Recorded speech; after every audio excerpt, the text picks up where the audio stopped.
अपने सुन रहल छी MM प्रोडक्शनक प्रस्तुति।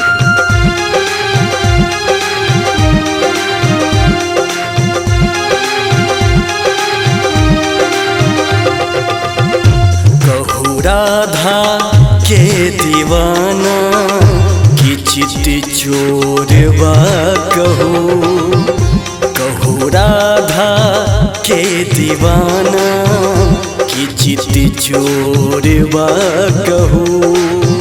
हे अच्छी नैन नाक्ष सुंदर, हे अच्छी नैन नाक्ष सुंदर की मन मोहना कहू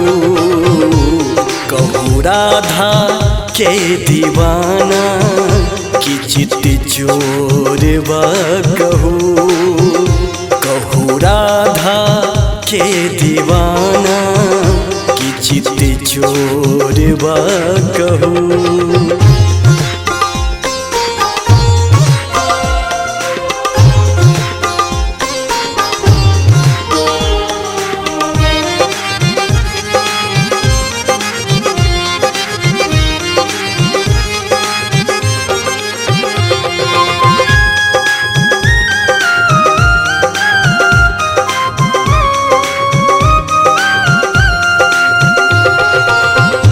अपने छी आहाँ श्यामल राधा छथि गो।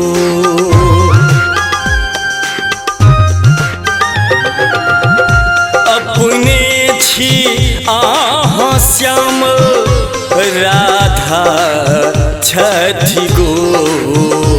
आहाँ बंसी जे बजावी, आहाँ बंसी जे बजावी की बंसी धर कहू राधा के दीवाना की चिट्ठी चोरवा कहू।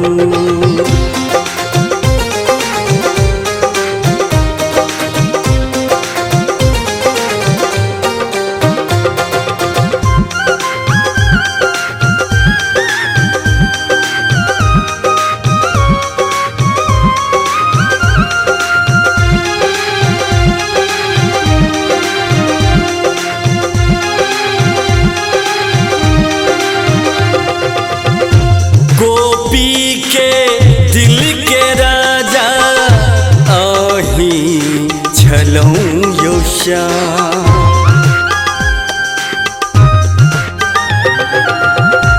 गोपी के दिल के राजा आही छलऊं यो श्याम।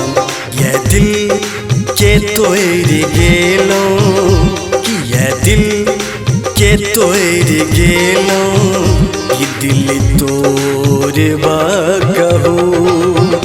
कहू राधा के दीवाना की चिट्ठी चोरवा कहू।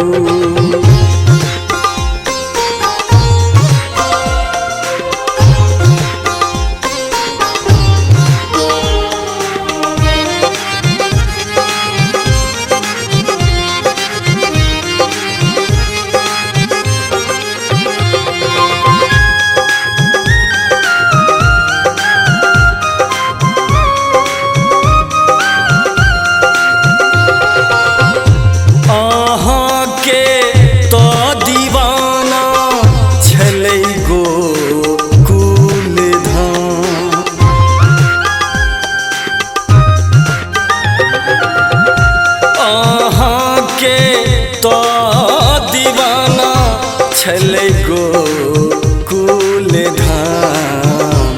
आहाँ गैया जे चरावी, आहाँ गैया जे चरावी कि चरबहवा कहू राधा के दीवाना की चिट्ठी चोरवा कहू।